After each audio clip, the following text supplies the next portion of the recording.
Fiscal Court, and it's a case that presents some interesting issues with regard to the Open Records Act and the Open Meetings Act. It's been very thoroughly briefed, and so I'm looking forward to the arguments here today. So let's start off just by asking counsel to introduce themselves for the record. Good morning, Your Honor. Randy Strobel and Julia Taylor on behalf of Mr. Carlton, plaintiff. Okay. All right. Glad to have you all with us. Good morning, Your Honor. Barry Stills on behalf of the defendants. All right. So are there any preliminary matters we need to discuss before we launch into the arguments? We did have one motion, Your Honor, to exceed the page limit. Yeah. We did our best. Okay. I promise you we did, but we had to exceed it. There was no objection. I don't think. I have no objection, Your Honor, and I want to apologize. I apologized to plaintiff's counsel a minute ago. I did not mean to, and they pointed it out in their reply, put a 509-page document dump without exhibit binders, and I apologize to the court and your clerk. Okay, very good. And if you would like me to refile that, I'd be more than happy to do that with the appropriate dividers in it if you would like. Okay. Well, I don't think that's necessary, but but I appreciate. No, I mean, that's my fault. Your understanding of the. I sign it. issue. I should know what it Right. is. Okay. Very good. All right. So let's. I'm going to grant the plaintiff's motion to exceed the page limits, and then with that, I'll recognize Mr. Strobo to present the arguments on behalf of the plaintiff here. Thank you, Your Honor. So we have three other pending motions in front of you right now. One is a motion for partial summary judgment on the open records issue. One is a motion for partial summary judgment on the open meetings issues. And then, mainly because of the page limit, we filed a separate motion for attorney's fees, costs, and expenses on the coma issue as well.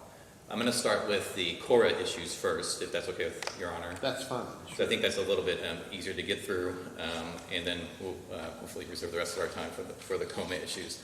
So on the CORA issue, we filed our complaint, we briefed it, we did some discovery, and we briefed the case. And finally, under defendant's response, they admit that they did not fulfill their obligations under the CORA in efforts to respond to the open records request of my client. So I think that issue is done and clear now. The only thing remaining is that kind of willful, and are we entitled to fees, costs, and expenses? Are there additional documents that are still being Yes, Your Honor. compiled and will be produced? Yes, we're reviewing those documents, and we told the plaintiff's counsel that we will have those to them by the end of July. Okay. And I don't know, are you finished with that? I'm not, but if Go ahead. Okay, thank you. And so, Your Honor, it's over 600 days since we made the request, and we're hearing it's going to be fulfilled. Now, that just resolves the issue related to whether or not they've been responded to at all. We still have issues going forward of whether or not that response is actually responsive to the request. Yeah, the adequacy of the response you still are maybe not satisfied with. Correct, Your Honor. And I think if it's not at that point to our satisfaction, or we think it's still in violation of the Open Records Act, we would just seek leave to amend our complaint to add those additional claims if there are any. Now, they may do everything perfectly accurately fine. But great. it's basically you're not saying that it's that their supplemental response violates the Open Records Act, but it's an open question until you see it, right? Correct. Okay. So we can reserve on that. But, Your Honor, I would also argue that it's not even supplemental. They have not responded Yeah, at all. it's their delayed response, we'll Correct. say, okay. And, they've had multiple opportunities to respond to my client other than the first open records request, over 600 days ago. I think the best notice you can give somebody that they haven't responded is a lawsuit. Unfortunately, that's what we had to resort to here because of Mr. Carlton's frustrations with the fiscal court and the other local government entities. So, they had notice at the time we filed the complaint that they should be responsive. They had notice when we made discovery requests of them saying, hey, where are the responses? And they said they denied that they failed to respond. And then finally, on our brief, we say again, they haven't responded.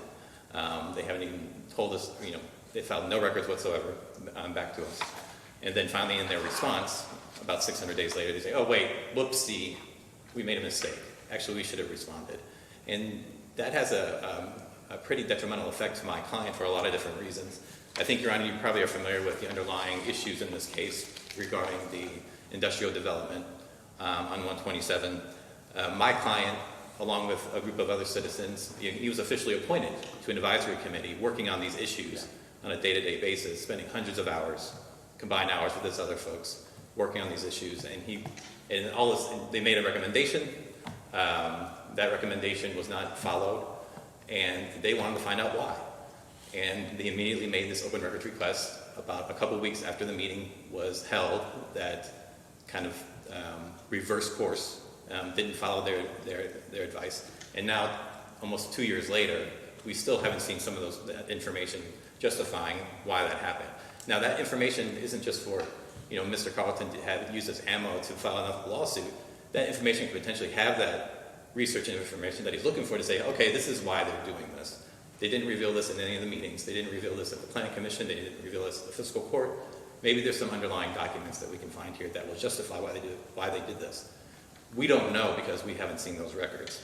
And we cited the different cases, Your Honor, and one, it's an advisory opinion from the Attorney General, but I think it's pretty prescient here, and that is that the time that you don't receive your documents is very important. That can cause damage itself. It's been over almost 2 years now, and we still don't have those documents. The Fiscal Court or the Committee of the Whole knew about this throughout this litigation, and they, whether it's, even if it's something that they just didn't see, that's willful conduct. They can't just not act on something that they have notice of, especially through a lawsuit.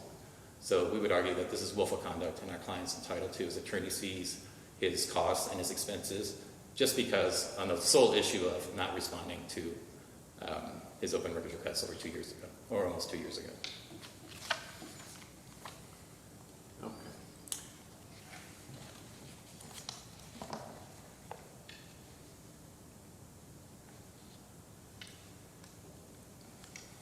Okay, do you want, should we just break this down into the open records and That's- meeting? I think that's fine, Your Honor. Stills, go ahead and respond on the Very, open very briefly, records issue. we've addressed this in our response, put forth a affidavit from the Deputy County Judge Executive that kind of details why this unfortunate incident occurred.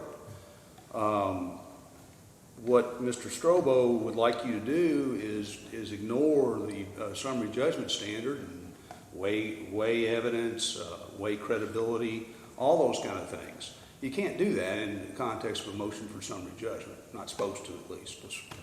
And I don't think Your Honor does that. But that's what we have here. This is all a huge smokescreen, Your Honor. Mr. Carlton is upset because Fiscal Court didn't take his advice or in his committee's advice in adopting Resolution 48, 2024. That's the resolution that we're dealing with. And all this other stuff is just simply the coma, the Cora allegations, or Well, just I mean, simply. when you say it's a smoke screen that is essentially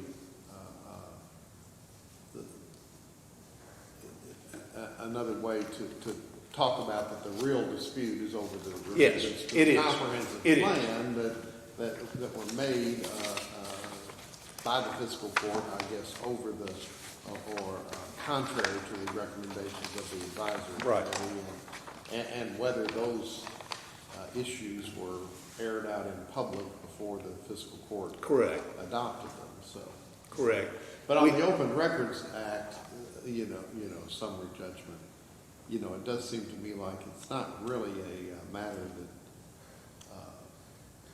that turns on extraneous evidence about intent or anything else, except maybe to the extent that we're dealing with attorney's fees. That's but it's correct. just were the documents produced or weren't they? And I don't think there's any on that material fact. I don't think there's any real dispute.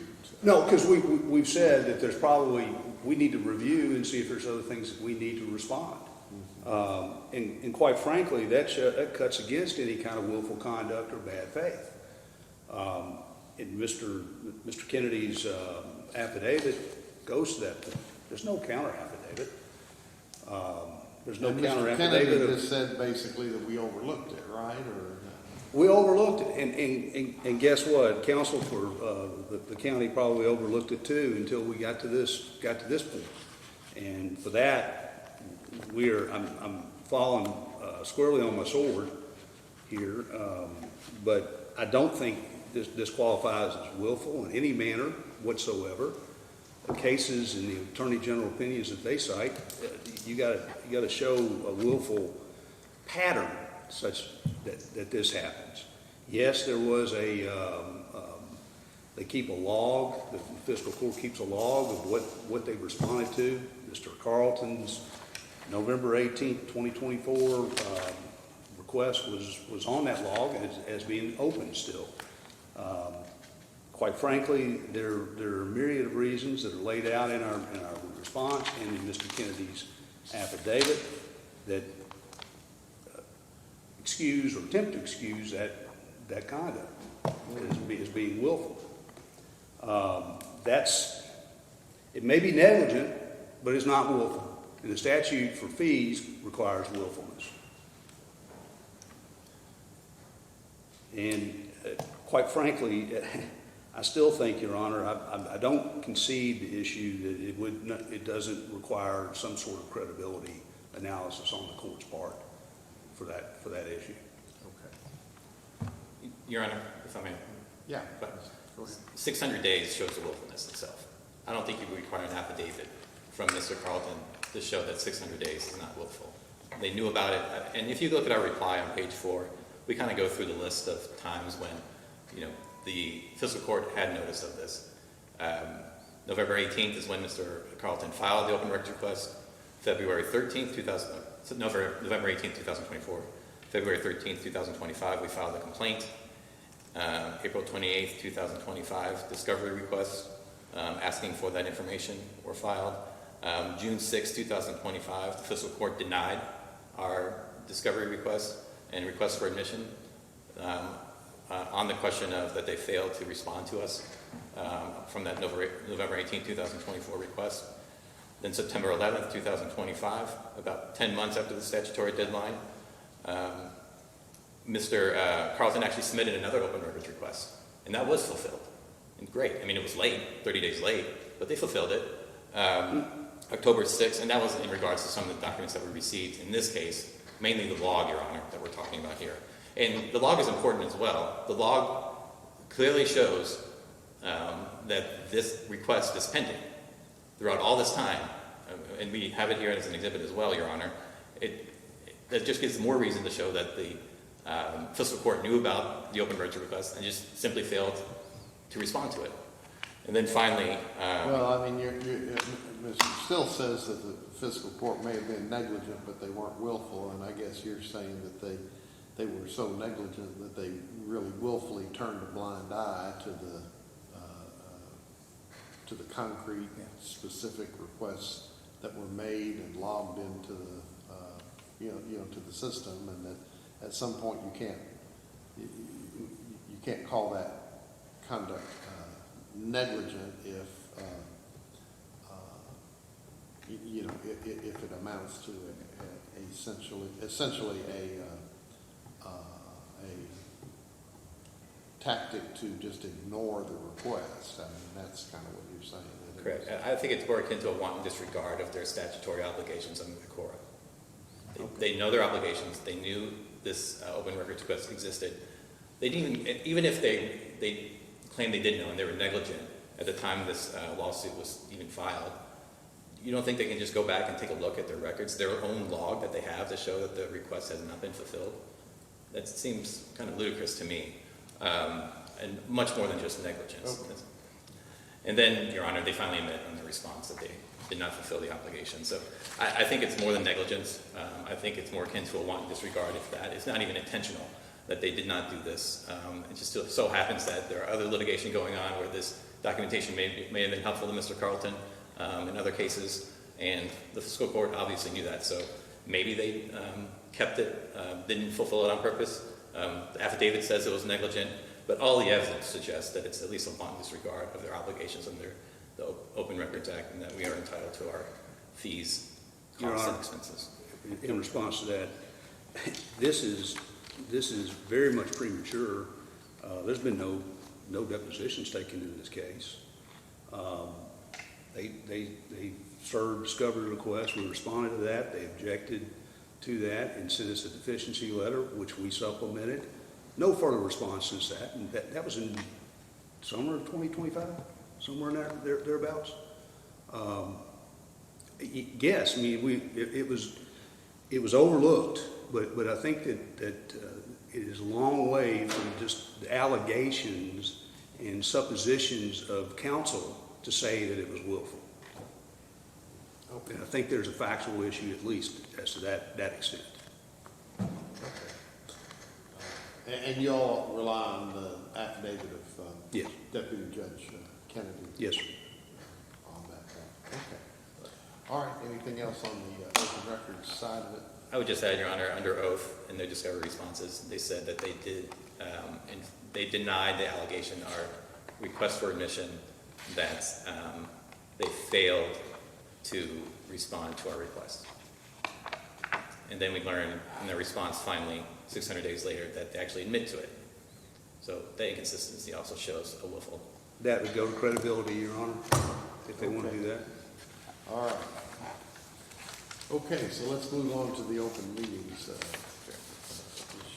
Your Honor, I have, I guess, we don't necessarily need to move to enter this as an exhibit. I think this is going to be useful to us if we use this kind of to guide our way You through can these. use it as a visual aid. Yeah, I agree.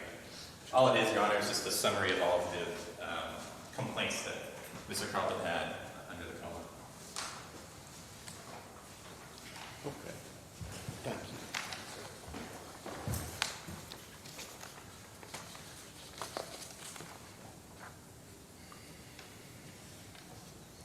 So, Your Honor, I'm going to try to make things simpler, and I think this will help.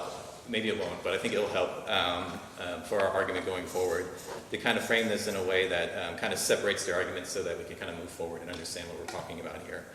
So, Mr. Carlton's filed 2 different coma complaints.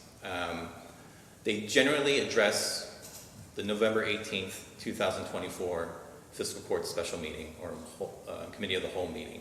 But there are some other allegations and complaints and claims in there that don't really have anything to do with that, but Mr. Carlton found as he was researching this issue. So what I want to do is maybe go through those that don't relate to November 18th first, and then we can move on to the November 18th meeting. Does that work for you? Yeah, that's fine. Okay. So, and I'm going to do this by date. So you'll see on this chart, we number the rows, so that's just for easy identification. But what I want to identify is row number 1, 2, 7, 8, and this was my mistake, it should also include a row 9. Those rows have asterisks next to them, and they're also shaded. It's hard to see the shade here, except for number 9. The number 9 should be included in that.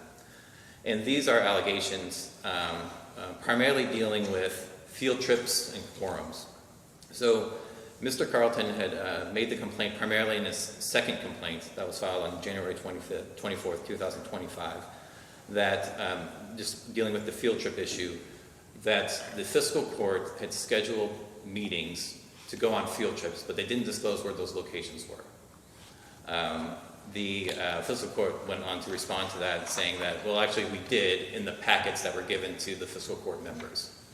But it was not disclosed in the agendas, and it was not publicly disclosed in the notice or anywhere else that they would be holding. This is a field trip that preceded the November 18, 24 meeting? Well, this has nothing, these are all field trips prior to that don't really have anything to do with those allegations in November 18th. Okay, Yeah. kind of separate issue, but puts it Right. in context, I guess, is your point. Right, so I want to address those issues first, and then we can move on to the November 18th issues, because they're not really related as far as the information that was discussed at that meeting. These are just separate coma violations because simply that the fiscal court failed to name those locations on their agendas. There was no public notice that they were taking these field trips, and also that as part of those field trips, public information public discussion was had at those. There was no meeting minutes. There was no recordation of what was discussed there. And we alleged those violations in the second complaint. That was addressed by the fiscal court, essentially saying, well, we said we were going in the packets that only the fiscal court members have. That's all we needed to do. We said we were going on a field trip. That's all we needed to disclose. There wasn't public discussion at those meetings, so we didn't have to take meeting minutes of that. We disagree.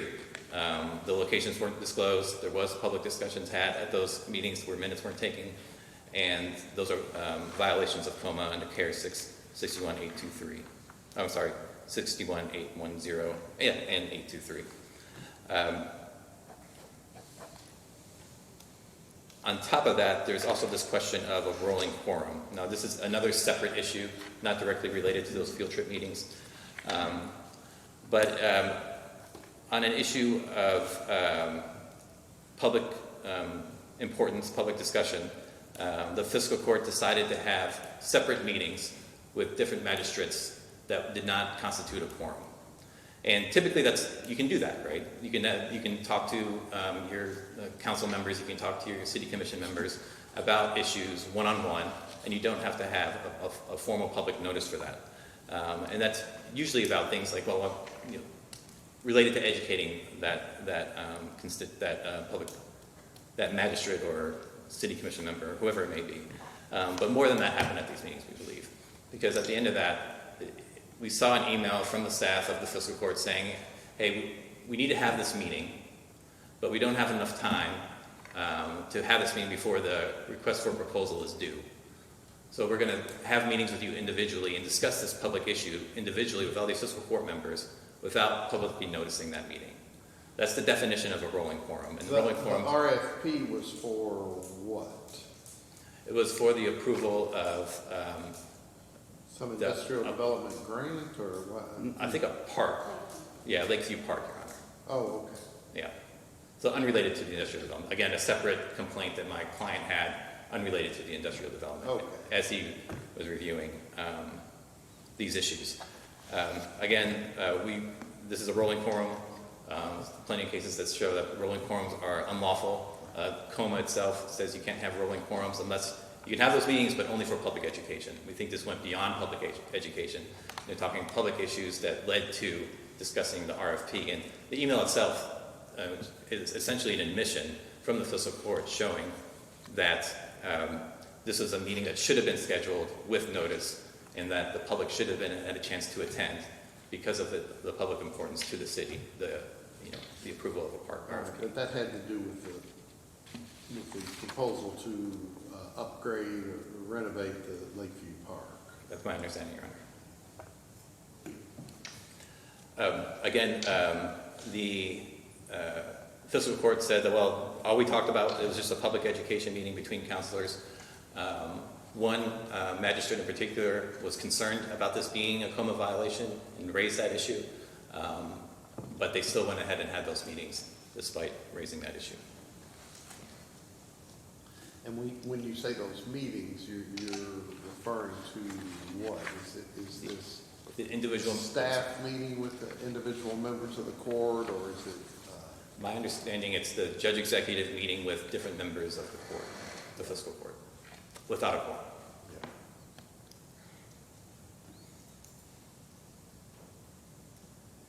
And I can stop there, Your Honor, and move on to the November 18th meeting while I let. Okay. No. Yeah. Go ahead. Yeah. Well, okay. I'll wait. Well, but the issues we've been talking about here are in connection with. Not with the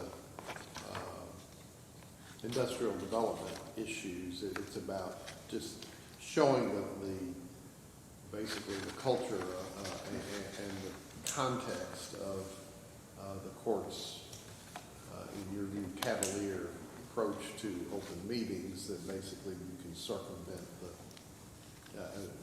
requirements by, giving the information to fiscal court through field trips and individual meetings and avoiding discussion of the substance of those things at a fiscal court meeting where the public is able to attend and observe. Yeah, and to the extent that this is common practice by the fiscal court to do this repeatedly, which we still believe they are doing, we think it needs to end. Even if it's been the common practice for the past 2 decades, it's a violation of COMA. And if they really want to, they have an obligation to, a strict obligation to comply with COMA. And if they don't do that, they're not daylighting all of this information that the public is entitled to know, no matter what issue it is. Okay, well, let me go ahead and hear from Mr. Stilts on that Our, threshold issue. quite frankly, no disrespect to my colleague, but these are all red herring issues. The real issue is all with this resolution for the industrial park. We've laid out our response to this. These were educational meetings, which are allowed as an exception to COMA. In fact, take issue with the email that they talk about. Again, there's factual disputes that are myriad in even the red herrings. But Your Honor, did they take road trips to educate themselves on infrastructure in the county? Yes, they did. Those road trips were published on the agenda. It probably said the agenda said road trip, but they would take those periodically. In fact, I mean, to be punished for educating yourself on something firsthand seems a little ridiculous. You'd want your magistrates, you'd want your public officials to do that. You don't want them making decisions in vacuums. We have put forth an affidavit by Mr. Kennedy in that respect as well. No actions were taken during these events. They were merely educational. Even the rolling quorum thing that he complains about was educational at best. In fact, I don't even think there was quorum at any of those meetings that were had in that concept. And I understand the concept of rolling quorum and all that, but they're not. These aren't rolling quorum type of issues. These are educational issues, so people can be informed and ready to discuss at the actual meeting where the action is going to be taken. That's what we're really worried about here. It's not some backroom, smoke-filled type of a deal, and it just seems disingenuous to bring these issues up. With regard to the field trips and the staff interaction with fiscal court on the Lakeview Park issue, was there any specific action item that the fiscal court had before it or later had to approve? They would talk about, I would imagine, yes, on infrastructure issues, sure, those would come up where they're going to spend dollars later. Yeah. But again, there was no, these were educational visits to see if in fact a bridge or a road is crumbling to that degree. Same way with Lakeview Park. I mean, this is, I'm kind of flummoxed at all this, Your Honor. I think it's just it's huge red herrings to try to inflame the court against the fiscal court of this county, and try to do something that they really have no grounds to do, and that's invalidate the action that was taken in November 24th, 2024, or excuse me, maybe in November 26th, I'm not sure. I think it was November 24th meeting, which they make no complaint about, that meeting. No complaint about the propriety of that meeting. Okay. And I believe there's issues of fact with regard to all these things. The drafters of the civil rules put Rule 30 in there to flesh these issues out. Like take discovery, take a deposition. if that's what they want. Find out what truly happened. Your Honor, Coma's Won't clear. take my word for it, but Sorry. take evidence.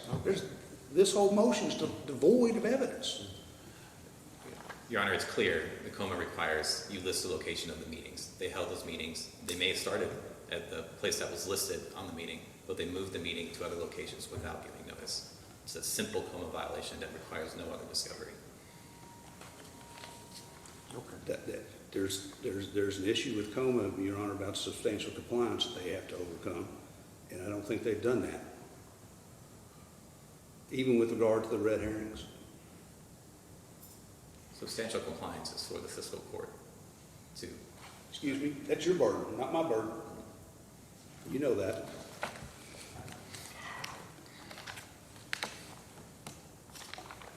Okay, well, that, I know it's been thoroughly briefed, and I need to. It has. We've killed a lot of review trees. those And Mr. Kennedy's affidavit on those points, so. I guess I wanted to just procedurally get a better understanding on those issues that we've talked about already that precede the dispute about the November 18 and 24 meetings and actions regarding the future land use map.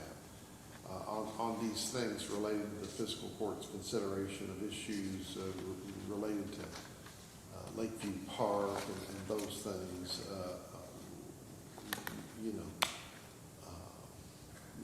those are included in your complaint, right? And I guess included so you all can show a pattern and practice, I guess, of circumventing the open meetings request. But were those the subject of a separate demand letter on fiscal court from Mr. Carlton, or?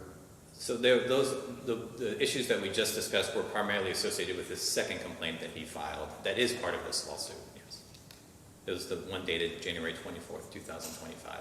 And I know it's confusing, Your Honor, and that's why we try to talk about these issues first, then we move on to the main issue. Okay, all right, fair enough. And those requests or concerns were responded to by Mr. Conley. The second one was 2 days late. Yeah. I apologize for that. Okay. We'll talk about that now. All right, so let's, Whatever. let's move on then to the main issue with regard to the November 2024 consideration of the, or how the fiscal court dealt with this issue related to what they were going to do with regard to adopting a new comprehensive plan and amending the land use map. So, Your Honor, I'll go ahead and move on to the November 24th meeting. Primarily the November 18th meeting is the one we have concern about. There's no allegation that the November 24th meeting was conducted. The November 18th meeting is the one that was conducted by Committee of the Whole. what they call the Committee of the Whole. Yeah, so Well, I'm going to have Mr. Stilts explain that to me in a minute. But, It's a term of Robert's Rules of Order. well, I'm aware of that, Yeah. and I've seen it invoked on rare occasions, in legislative bodies, for example, but, well, yes, Your Honor. I mean, that's part of the confusion. Well, let me step back a little bit as well. So when the vote happened on November 24th, that was kind of a surprise to a lot of the folks that have been working on these issues, because where did this come from? What information are they basing this on? Because that November 24th meeting where they properly voted, but the issue wasn't discussed very much at all. And they come to find out that actually most of the information was disclosed and talked about and discussed at the November 18th meeting. So that's when Mr. Carlton went back and said, well, what happened here? Why didn't we know about this meeting? Nobody knew this was happening. Why not? So that's when he started investigating. And what he found is basically what are in his complaints, both his first complaint that was dated December 11, 2024, and his second complaint dated January 24th, 2025. And what I try to do on this chart, whether or not I did this to some kind of degree that makes it understandable, but I did try to color code those items that were made in the first complaint with the blue, that were made in the second complaint with the orange, and were made in both complaints with the pink. Just to Okay. make it less confusing. It may confuse people more. I don't know. I did my best. But on November 18th, I'm going to go through these line by line, Your Honor. I think that's probably the easiest way to go. Okay. And I'm going to start with line number 10. And you'll see meeting response date 11/18/2024. FC is fiscal court. CW is committee of the whole. The first issue is, if you look at the notice for that meeting, Your Honor, it'll show that it's a meeting of the fiscal court and the committee of the whole. So I'm familiar with, I serve on several boards, I'm familiar with how committees of the whole work. I'm involved with the legislature. I know how they generally are supposed to work. It's supposed to be a meeting where you kind of lax the rules and everybody can discuss things a little bit more freely. But still, it's a committee of... So was the November 18th meeting, was that the subject of a notice of a special meeting of the fiscal court? It was a notice of a special meeting of the fiscal court and the committee of the whole. They're both listed in the title. Yeah. So and what was the subject matter of the publicly noticed subject matter of the November 18th? Let me pull it up for you. They listed a call to order, this is in the agenda, a call to order, discussion on PDI, discussion on broadband with Spectrum Comcast, and authorization to adjourn. That's the November 18th. What was the first topic? CDI? PDI. Discussion on PDI. What is PDI? PDI stands for Product Development Initiative, and that's a good question, Your Honor, because nobody else knew what that meant at that time either. Okay. So there's no indication in the notice of the November 18th meeting that the comprehensive plan and land use planning was going to be discussed. Correct. And this is a detail that we mentioned. We didn't really, we suggest this as a claim, but it's unclear who was conducting this meeting still to us. And it appears in the response from the fiscal court to the first complaint that they only address this meeting as a fiscal court meeting, not a committee of the whole meeting. It's not, committee of the whole is not really mentioned at all in that response, even though the notice says it's a committee of the whole meeting. And I know it's getting into, it's a nuanced argument, which one is it? And generally the fiscal court, the members of the fiscal court will be the members of the committee of the whole. Yeah. But it's still a subcommittee of the fiscal court. As far as we know, we asked for discovery on this. There was no appointment to the committee of the whole. There's no regular meeting schedule for the committee of the whole at the time. It's... Yeah, I mean, the concern here is that using this parliamentary maneuver is that the fiscal court, in this case, could have been using this parliamentary maneuver to circumvent public notice and discussion of a very important issue on the comprehensive plan, because it sounds like in the next meeting on the 24th, they took action on the comprehensive plan, and it appeared from the public comments at that meeting that there had been a rather thorough discussion of those issues in the committee of the whole the week before. Is that? Well, I wouldn't say they took action directly on the comprehensive plan. What they took action on was agreeing to the interlocal agreement that formed the new industrial authority. The agreement with Anderson County. Correct. That was kind of intertwined with the changes to the comprehensive plan. Right. But yeah, other than that, Your Honor, you're correct. Yeah. So yeah, this confusion over, is this the committee of the whole, is this the fiscal court? And that confusion stems from whoever put out the notice itself, because it lists both at the top of that agenda. And you're right, Your Honor.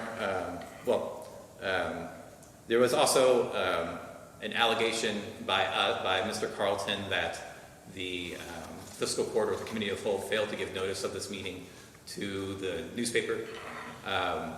That was not addressed in response to his complaint. So Mr. Carlton was of the belief, well, they didn't respond to it because it didn't happen. We come to find out later in the response to our summary judgment motion that notice was provided to the State Journal newspaper, but it still doesn't relieve the obligation of the fiscal court to disclose that to us when we made our complaint. They just ignored it. It was nowhere in their response. There's also an issue, and I'm talking about these notice issues first, and then we'll go into the substance of the meeting itself, Your Honor, but there's also this issue with whether the notice was posted in a conspicuous location. And we went back and forth on this in our briefs, and there's some affidavits that I would say inconsistent affidavits that were provided on this issue. But the issue, Your Honor, is it appears, and I think they admit that a notice was posted behind a locked door in the office that you can't access unless you get permission to or unless you have a key to get through or a card. The issue was that notice also posted outside of that locked door? Mr. Carlton believes that it wasn't. They've provided an affidavit that says it was, but the affidavit also kind of shares without, disclosing otherwise that it was posted outside the door, that it was posted behind the locked door. They post the notice behind the locked door. And that if that's the only place that it's posted, that's not a conspicuous location. That's the Tacoma requires. So that issue we raised, and we still believe we haven't gotten an adequate answer on that. Going down to item 12, no schedule of regular meetings for the Committee of the Whole. Now, we know the Fiscal Court has a schedule of regular meetings that they've published, and we know about that, but the Committee of the Whole does not. So anytime they have a meeting, they have to notice it as a special meeting. And that was part of our complaint as well. And while they did have this notice of the November 18th meeting, we think that notice is deficient. Now, getting into the substance a little bit, when we got into it already, Your Honor, when they're talking about the agenda, those 4 items, this is the November 18th meeting, call to order, discussion on PDI, discussion on broadband with Spectrum, Comcast, and authorizations to adjourn. Now, if you're someone like Mr. Carlton or anybody else in the public, discussion on PDI probably doesn't raise your eyebrow much, that they're going to be discussing all of these other items that they discussed. And we list these in our brief, and they are all in Mr. Carlton's complaint. These discussions at that November 18th meeting also did include the creation and structure of a regional industrial authority, development of a specific industrial site along US 127 South, sewer infrastructure coordination with Anderson County, compliance with Anderson County's comp plan. That's all in the notice? No, this is all that we observed that actually occurred at that meeting. Okay, well, and the meeting was recorded, I guess. It was. So when you went back and listened to the recording of the meeting, you found all of these discussions of the Industrial Development Authority and the joint agreement with Anderson County and infrastructure issues related to the development of an industrial park at that location. Correct. And many others, Your Honor, they're listed So here. all of those were kind of interconnected with the comprehensive plan revision that was going on. We believe so, yes, Your Honor. And, all of that, the county justifies that as being part of discussion of PDI. And again, PDI is an economic development program. Most people don't know what PDI means. I had to look it up before this argument again, to be sure. What does PDI stand for again? Product Development Initiative. Yeah. It's a grant program that's administered by the Economic Development Cabinet. Okay.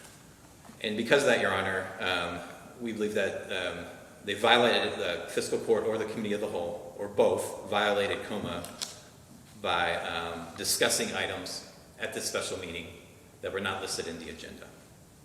And again, that doesn't need any more discovery. It's obvious on its face, and by watching the video, that occurred. There's also an issue that we raised as far as the meeting being held in a venue not allowing effective public observation that's required by COMA. This meeting on November 18th was held at a small room, office room, meeting room, I should say, in the building that's separate from the usual meeting room that the Fiscal Court meets at. It's behind a locked door. You need to get staff help to access that. Again, we claim that that's a venue not allowing effective public observation because of it's a very small room. It's intimidating to the public to try to access that room, to get permission to go to that room, to sit in that room with all of the other members that are discussing things in such a closed environment. It doesn't have the accommodations that the larger room has and where they should hold that meeting. We're going down to item 16, and I'll try to... On the November 18 meeting, were all members of the fiscal court present? Yes, as far as I know, I think they were, yes. So they did have quorum, at least.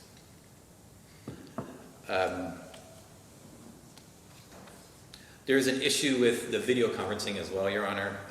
After COVID, you probably know that COMA was amended to allow for video conferencing of these public meetings. But the video conference, there are some certain statutory obligations. One, you have to provide the link. You have to show them how to access this video conferencing. But also, the members that are presiding, that are in that meeting, that are making the decisions, that are discussing things publicly, need to be on camera the whole time. The fiscal court admitted that some of their members weren't on camera the whole time, and they also did not provide the link. That we have evidence that the fiscal court still does not provide a link for their video conferences today of their fiscal court meetings and some subcommittee meetings as well. That's a clear violation of COMA. That generally is those complaints that we had on that November 18th meeting. Now, what we also want to make sure that the court is aware of, and that we think that you have the authority to do, is that on the November 24th meeting, where they actually did vote on whether or not to form this industrial authority and sign this interlocal agreement, that was all predicated on the information that was discussed and reviewed and introduced at that November 18th meeting. And consistent with COMA, you have the authority to void that decision because those issues weren't actually discussed in any depth at the November 24th meeting. It was all done at the November 18th meeting, which we have claimed and show that was an unlawfully conducted meeting under COMA. So we would ask that you use your authority and void that decision in November 24th, allowing the county to sign that interlocal agreement and dedicate that funding to that project. Because so you want to void the interlocal cooperation agreement? Correct. And all of the items that were voted on related to the November 18th meeting.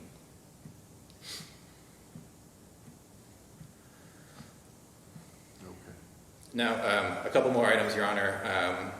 There was, in the response to Mr. Carlton's complaints, his first complaint, there's an obligation under COMA for the entity that you are complaining to file a response, address your issues, but also if they claim that there is no violation, to explain why, and also they have to show how they're remedying the problem that you raise if they agree there is one. So in the first complaint, they missed several issues that we've already talked about that Mr. Carlton raised. They just simply didn't respond to them. One of them being the notice to the newspaper that was easily solved by counsel providing us that notice that was completely ignored by staff at the time of the response. There's also on the second complaint that was filed on January 24th, 2025, as counsel has already said, that response was 2 days late, and we understand that that happens sometimes, but you still are not complying with COMA if you're 2 days late, and that's been a consistent problem that we've seen with the fiscal court as well, is their response time. Not only for our core responses, but also in subsequent core responses, they just don't do things on time. And maybe that's negligent. Maybe that's something that this court can say, well, that happens sometimes, but it's still a violation of COMA, and it should be remedied. And then finally, just generally, Mr. Carlton complained about how the committee of the whole, a separate strategic planning committee, and basically all committees of the fiscal court from 2023 to January 1st, 2025, did not publish regularly scheduled meetings or the schedule of regular meetings for any of those committees. That was admitted by the fiscal court. We counted probably about 75 different special meetings that were not noticed, could not be considered regular meetings because there was no regular schedule adopted. And that's at row 21 here in our spreadsheet. Each of those violations, Each of those failures to give special notice of those special meetings is a violation of COMA. And then finally, on number 22, several of the meetings, again, with the Finance Committee, with the Strategic Planning Committee, they were publishing reports and not minutes, and that was admitted by the fiscal court as well. So they would publish reports with some details of the meetings, but they didn't have things like motion to adjourn or come to order or the usual things that are associated with minutes. And that was complained of and admitted by, the fiscal court did admit that they were publishing reports and not minutes. And those are, in total, Your Honor, those are our complaints that we don't think were addressed appropriately by the fiscal court, with the primary ones being the November 18th meeting, and all the information that was presented there was not adequately noticed under COMA. Yeah. And we would ask you to of avoid course, those that decisions. leads to the question I've got. You know, if you prevail on those theories, what is the appropriate remedy?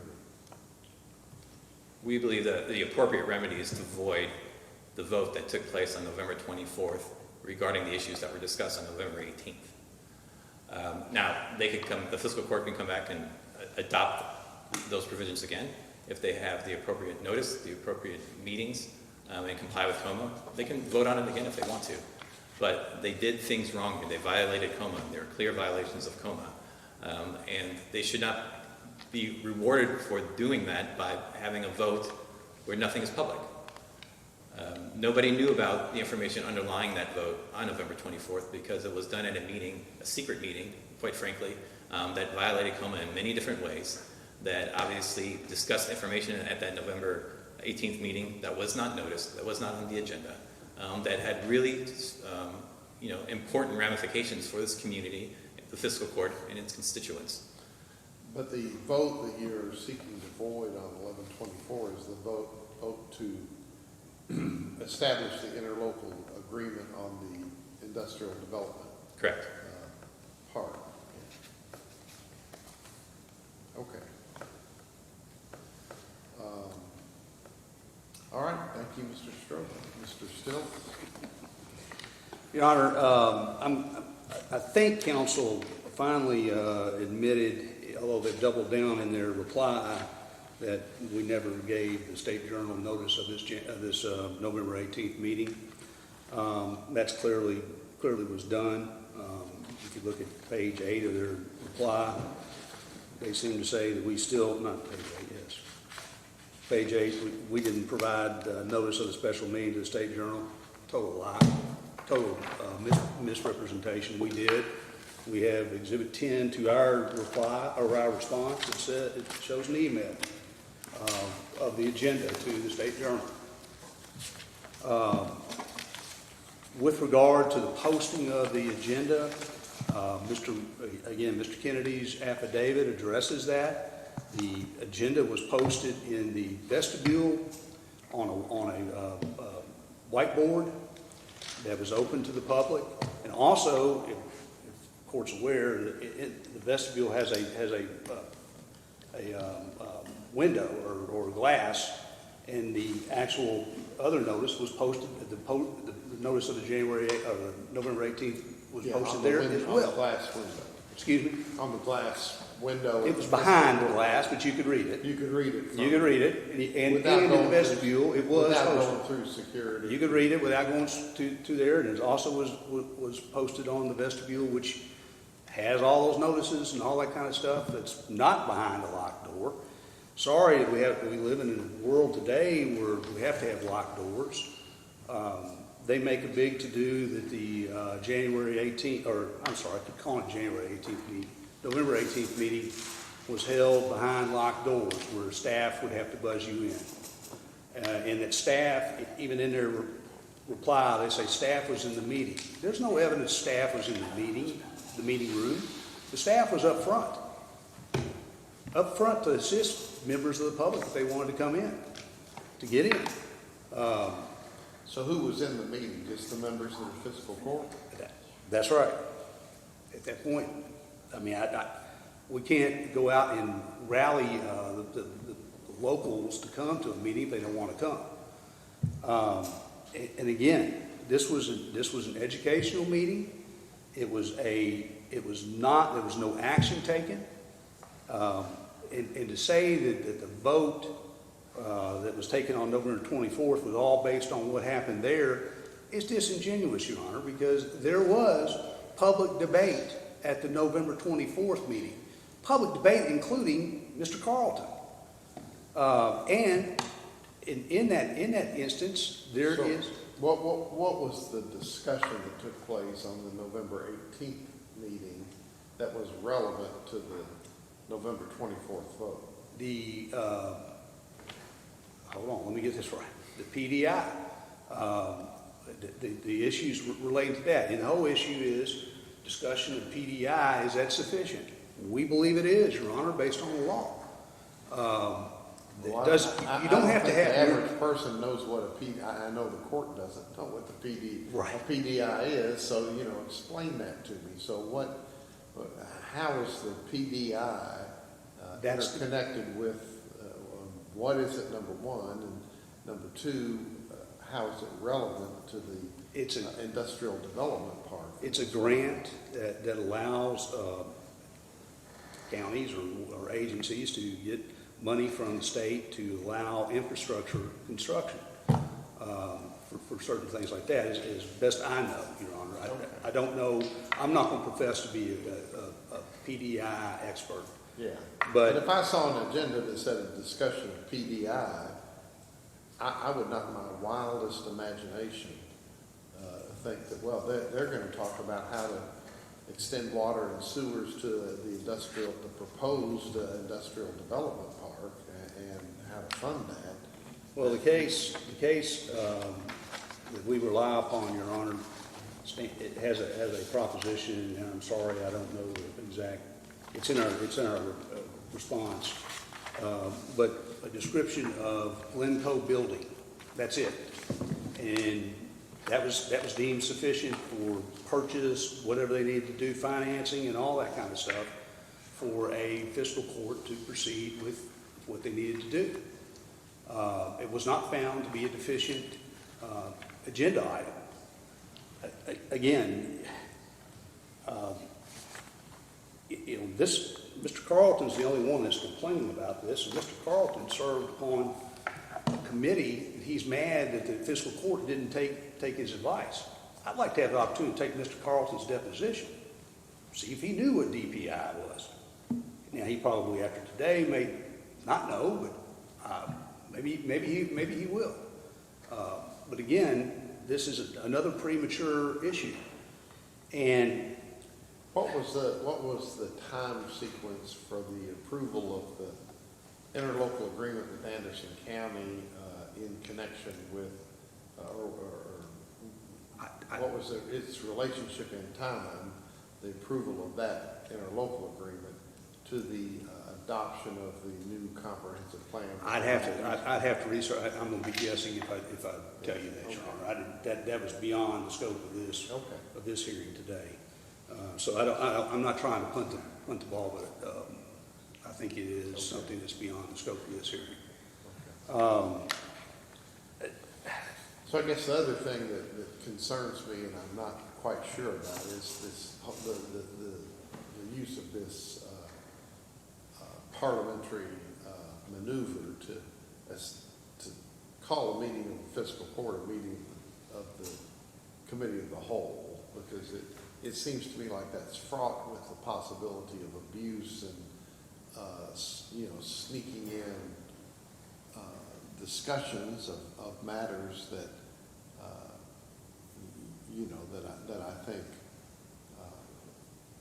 should be required to be conducted in a formal fiscal court meeting where the public knows what is on the agenda and has the opportunity to participate in the meeting and to observe it.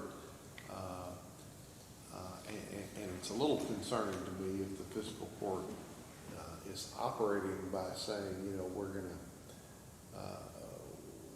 we're going to do the preliminary work in terms of education and discussion and learning about a project in a off the normal cycle a meeting by having designating our entire public agency as a committee of the whole, and then holding a meeting off the regular schedule in a small room in the fiscal court building to really learn the pros and cons of this policy that we're going to later vote on. And that's what is a concern to me. At the November 24th meeting, Or learn the pros of it, because the cons of it would maybe never be presented, you know. So. at the November 24th meeting, there was something I haven't seen in a lot, as the court knows, I do a lot of fiscal court work. About a 12 to 15 minute session where each member of the fiscal court explained their vote. Don't see that very often. On which meeting was that? The November 24th. The 24th, where they voted, yeah. They voted. Sure.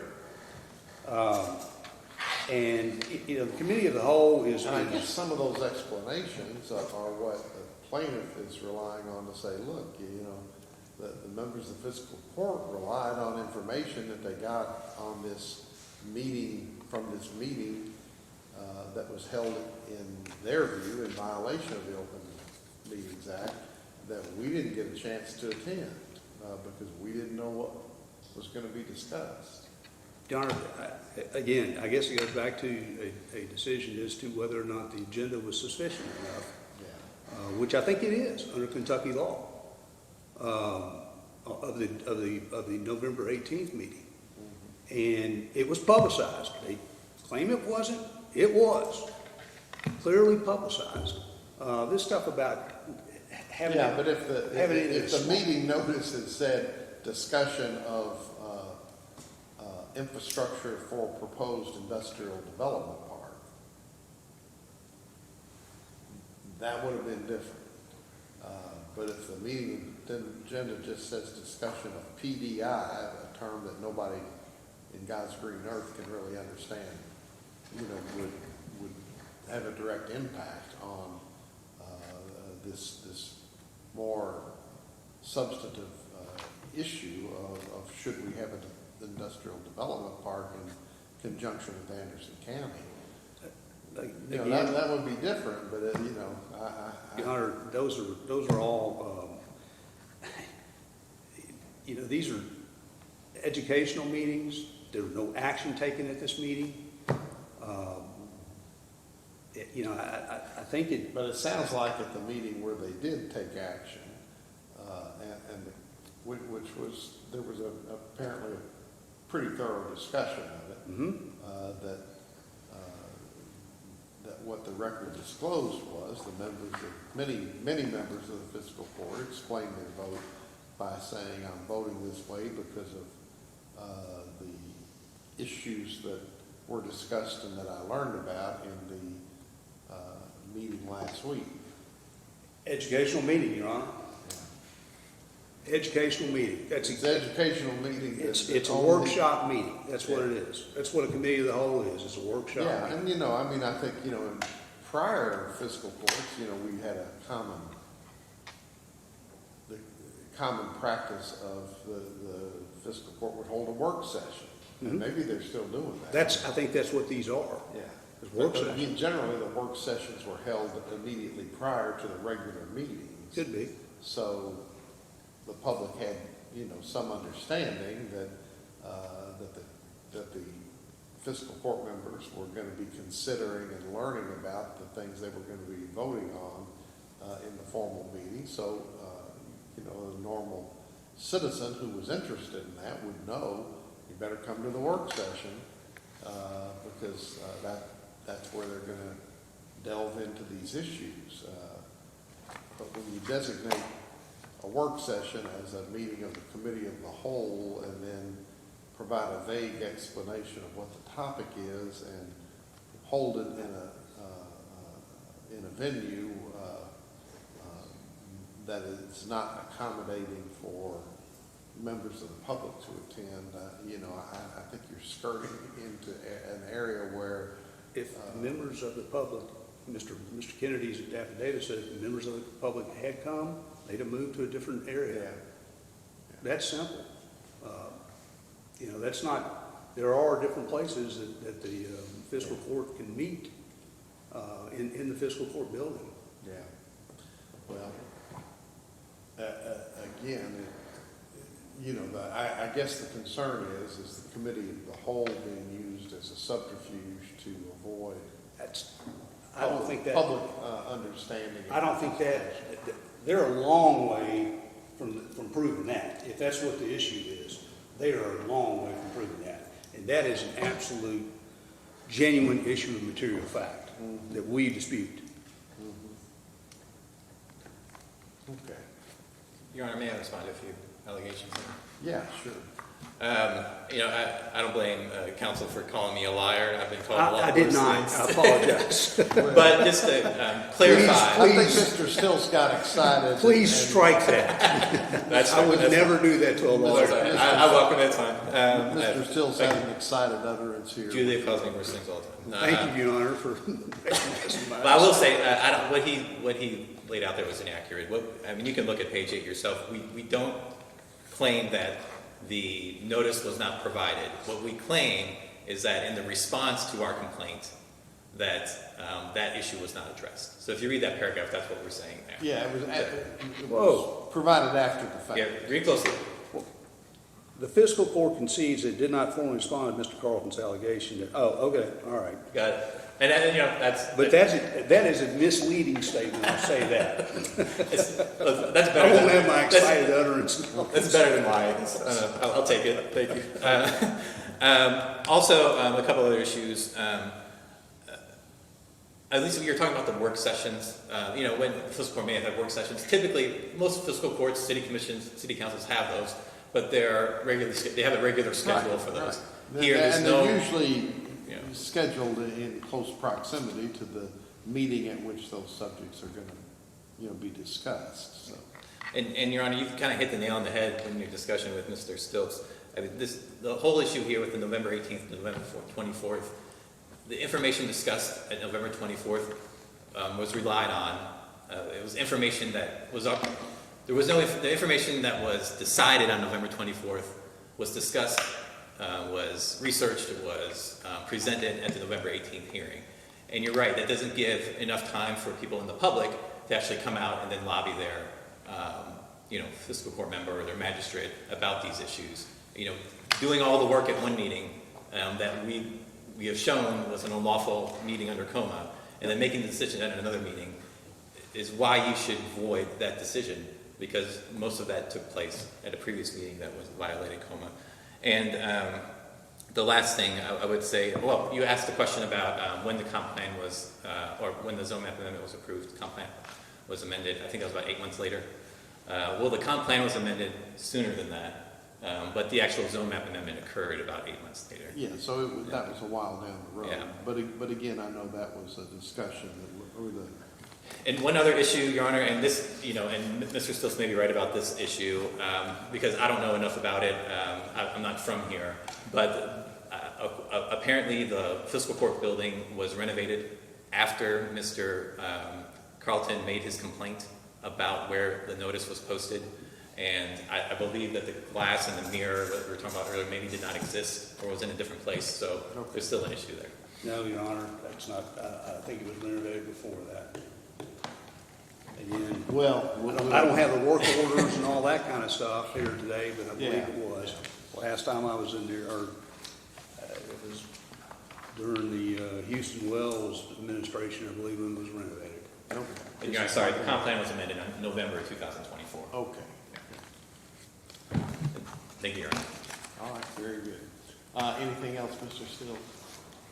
Your Honor, you're probably tired of listening to me, so no. All right, well, this does, it presents a whole bunch of issues here related to, a lot of these things,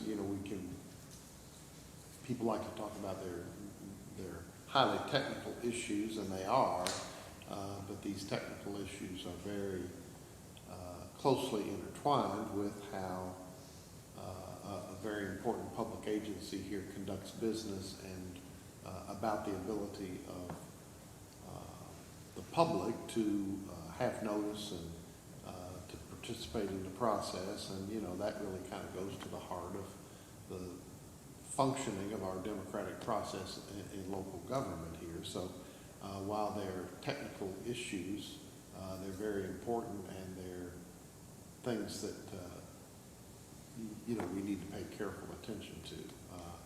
I'm still struggling with, you know, the issues we've talked about to some degree here today with Mr. Strobo has made his case that these, we've got a whole series of violations that show a kind of conscious disregard of the requirements of the act that has resulted in the public being excluded. But we get, you know, and in open meetings cases, this is a typical problem. When you get back to what is the remedy, Mr. Strobo is asking the court to step in and essentially say that the vote that was taken on November 24th to adopt the interlocal agreement was void or avoidable, and that would require the fiscal court to go back and reconsider it in a new meeting that had full notice and, you know, take another vote, right? So,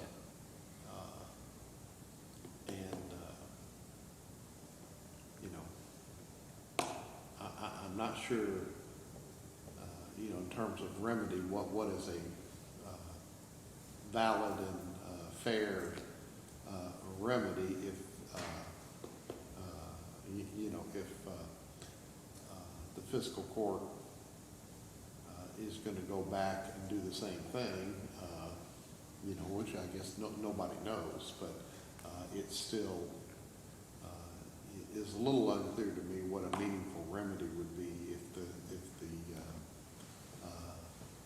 plaintiffs establish a violation. And Mr. Stilts, I guess you're still standing on your argument that, I mean, your argument is that it wasn't a violation in the first place, but that even if you accept their theories, they're based on factual issues that are in dispute, and so that there should be,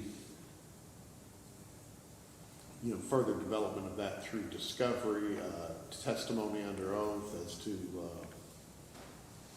what the fiscal courts and their agents, what their actions were, what their intent was, and you know, and what the connection was between the actions on November the 18th and November 24th. All of those, I guess you're saying, are material issues that are. I believe they are, Your Honor, with regard to that portion of this case. Okay, well, again, it's a difficult case. It's been very well briefed and argued, and I will take it under submission and get you all a ruling as soon as I can, but I want to thank everybody for their arguments and the thoroughness and professionalism of the briefs, and we'll get you a ruling as soon as I can. Your Honor, one more thing. Judge, would you like me to put the exhibit tabs in that response? I'll be glad to do that if you. Well, that was terrible. I mean, well, actually, you know, if it's not that much trouble, I think I will ask you to do that. I'll do that. It may be easier for the clerk's office and for my staff to believe me, plow through that. when I read that, I was like, oh my gosh. Yeah, if it's not too much. No, trouble, I'll do I think that would be, I think a record, if you can substitute the exhibit, and I'll let you trade them out, so that that'll be a little bit more accessible for both for me and my staff, and also for any appellate review. I'll be glad to do that. So, okay. Your Honor, just to make sure I have it on the record, that we did request our attorney's fees and costs and expenses and penalties on the coma claims as well. both. We don't need to talk about it more, it's fully briefed, but. Okay. Again, that's premature, Your Honor. It's that requires willfulness and that. Okay. All right. Something disputed. Okay. Thank you, Your Honor. All right. Thank you all. And with that, the court will stand in recess. Thank you.